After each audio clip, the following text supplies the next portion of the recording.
Shalom Ibu Bapa, Saudara yang terkasih dalam Tuhan kita Yesus Kristus. Kembali lagi bersama saya Pikaris Melki Vintano STH yang melayani di Jemaat GKI Gohong dalam Renungan Harian Resort GKI Pulang Pisau Sabtu tanggal 29 Maret tahun 2025. Nas untuk kita pada hari ini sesuai dengan Nas Amanah Gereja Kalimantan Evangelis terdapat dalam Keluaran pasal 32 ayat yang pertama sampai ayat yang ke-6. Sebelum kita bersama-sama merenungkan firman Tuhan, mari kita bersatu hati dalam doa. Kita berdoa. Terpujilah namamu yang kudus ya Tuhan. Pada kesempatan ini kami selalu bersuka cita atas kasih anugerah Tuhan dalam kehidupan kami.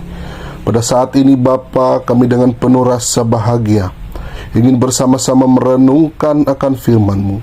Biarlah firman-Mu ini yang selalu menjadi pedoman dan pegangan dalam kehidupan kami. Terima kasih Bapa, bersabdalah kami siap mendengar firman-Mu. Amin. Ibu Bapa yang terkasih dalam Tuhan kita Yesus Kristus, hari ini kita mau belajar untuk menanti dengan taat.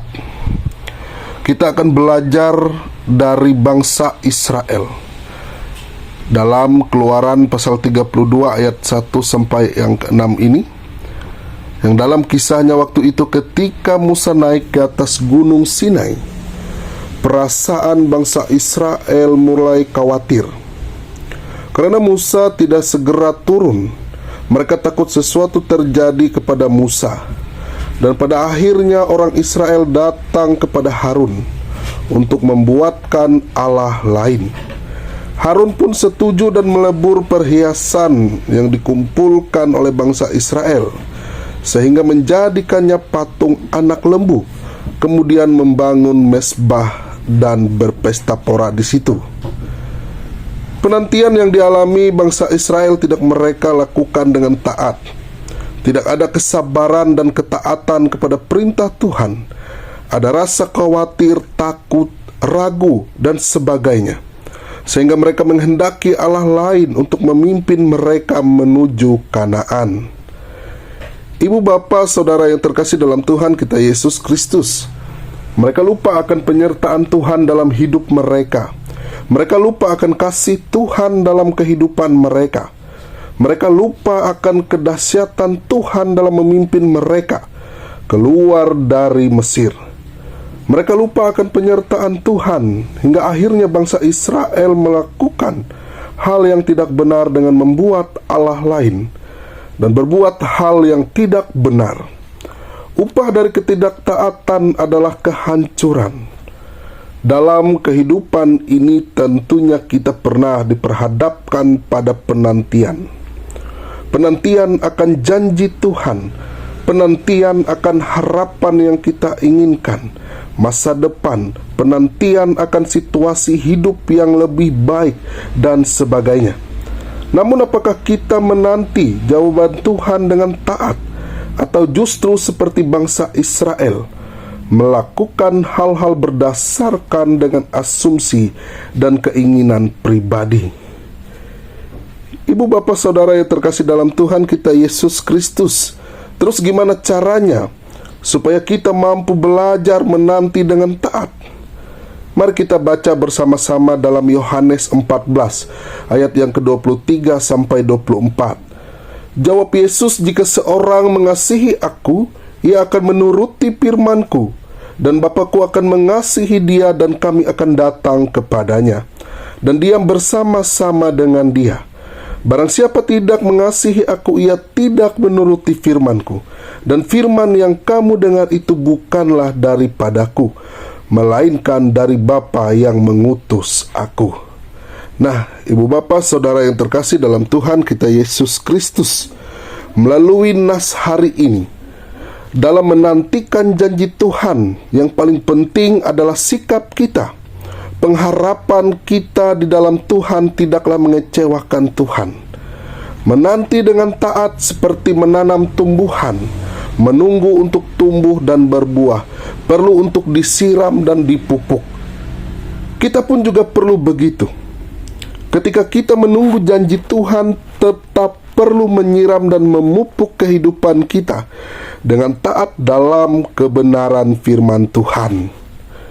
Marilah kita belajar untuk tetap taat dalam penantian kita, menyerahkan semua rencana kita dan menerima kehendak Allah yang terjadi di dalam hidup kita. Tuhan Yesus memberkati. Amin untuk firman Tuhan. Mari kita berdoa. Allah Bapa kami yang bertahta dalam kerajaan sorga, terima kasih Bapa atas kesempatan kasih anugerah-Mu dalam kehidupan kami. Pada kesempatan ini kami sudah bersama-sama merenungkan akan firman-Mu. Biarlah firman Tuhan ini yang selalu menjadi pondasi yang kokoh dalam kami menjalani kehidupan sebagai orang yang percaya. Terima kasih Bapa, terima kasih. Pada hari ini kami berdoa terkhusus untuk jemaat Tuhan yang ada di Jemaat GKI Victoria Pulang Pisau Hilir. Biarlah Tuhan memberkati, biarlah Tuhan menyertai kehidupan jemaat Tuhan yang ada di Jemaat GKI Victoria Pulang Pisau Hilir. Dalam segala aspek kehidupan yang mereka jalani, Tuhan berkati, Tuhan sertai. Biarlah damai sejahtera sukacita selalu melingkupi kehidupan mereka. Kesehatan kekuatan Tuhan selalu berikan dalam kehidupan mereka, agar senantiasa bisa menjalani setiap aspek kehidupan yang mereka jalani dalam dunia ini. Terima kasih Bapa, terima kasih. Kami juga berdoa untuk hamba-hamba Tuhan, pekerja-pekerja Tuhan dalam Jemaat GKI Victoria Pulang Pisau Hilir, pendeta-pendeta, penetua diakon, dan siapapun yang ambil bagian dalam pelayanan di Jemaat GKI Victoria Pulang Pisau Hilir. Tuhan berkati mereka sekalian. Tuhan selalu menguatkan mereka agar mereka senantiasa melayani, bekerja, tanggung jawab dalam segala pelayanan yang mereka lakukan.